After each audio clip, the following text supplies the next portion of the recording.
একটা প্রশ্ন করি, আজ সকাল থেকে এখন পর্যন্ত কতবার মোবাইল চেক করেছেন?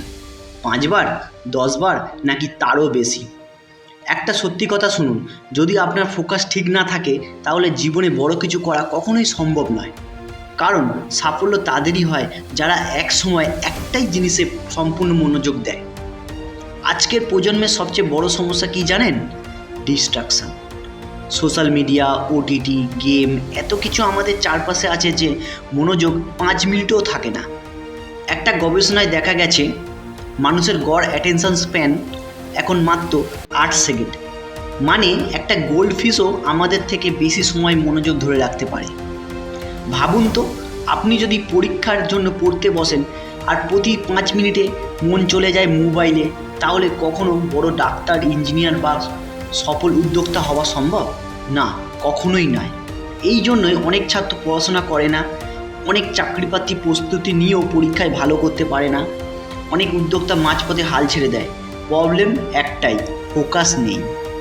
স্টিভ জবস তিনি বলেছিলেন, ফোকাস মানে হ্যাঁ বলার থেকে না বলা বেশি গুরুত্বপূর্ণ। তিনি অ্যাপেল বানিয়েছিলেন কারণ অপ্রয়োজনীয় সব কিছু বাদ দিয়ে একটাই জিনিসে মনোযোগ দিয়েছিলেন। ইলন মাস্ক একজন মানুষ দিনে 16 ঘন্টা কাজ করে তবুও ক্লান্ত হয় না, কারণ তার মনোযোগ একটাই লক্ষ্যে, মানবজাতির ভবিষ্যৎ। কলকাতার এক ছাত্র প্রতিদিন মাত্র 2 ঘন্টা 100% মনোযোগ দিয়ে পড়াশোনা করত। বাকি বন্ধুরা দিনে 8 থেকে 10 ঘন্টা পড়াশোনা করত, কিন্তু মাঝে মধ্যে মোবাইল, ফেসবুক, গেমসে মন দিত। ফলাফল, যে ছাত্র 2 ঘন্টা ফোকাস দিয়ে পড়তো সে সরকারি চাকরি পরীক্ষায় সবার আগে সাফল্য পেল। তাহলে পার্থক্য কোথায়? পড়াশোনার সময় বা কাজের সময় কে কত ঘন্টা বসেছিল সেটা নয়, বরং কে কতটা ফোকাসড ছিল সেটাই নির্ধারণ করে ভবিষ্যৎ। এখন প্রশ্ন হলো, ফোকাস কিভাবে তৈরি করবেন? স্টেপ 1, একসাথে একটাই কাজ করুন।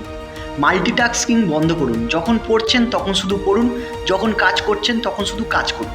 স্টেপ 2, মোবাইল ডিটক্স করুন। দিনে অন্তত 2 ঘন্টা মোবাইল থেকে দূরে থাকুন। টিপস: পড়াশোনার সময় ফোন সাইলেন্টে রেখে অন্য রুমে রাখুন। স্টেপ 3, গোল লিখে রাখুন। যদি পরিষ্কার লক্ষ্য না থাকে, মনোযোগও থাকবে না। প্রতিদিন সকালে একটা ছোট নোটবুকে আজকের 3টে সবচেয়ে গুরুত্বপূর্ণ কাজ লিখে রাখুন। স্টেপ 4, পোমোডোরো টেকনিক ব্যবহার করুন। 25 মিনিট 100% মনোযোগ দিয়ে কাজ করুন, 5 মিনিট বিরতি নিন, আবার 25 মিনিট কাজ করুন।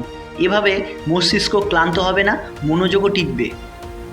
স্টেপ 5, মাইন্ডফুলনেস প্র্যাকটিস করুন।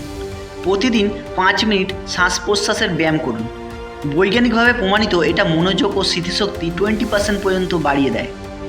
আজ একটা প্রশ্ন নিজেকে করুন, আপনি কি নিজের জীবনের কন্ট্রোল নিজের হাতে রাখবেন, নাকি ইউটিউব, ইনস্টাগ্রাম, ফেসবুক আপনার জীবনকে চালাবে? জীবনে বড় কিছু করতে চাইলে ফোকাস ছাড়া আর কোনো রাস্তাই নেই। আপনার স্বপ্ন যত বড় হোক না কেন, যদি মনোযোগ থাকে তাহলে সেটা বাস্তবায়িত হবেই। কথাই আছে, যার ফোকাস যত বড় তার সফলতাও তত বড়।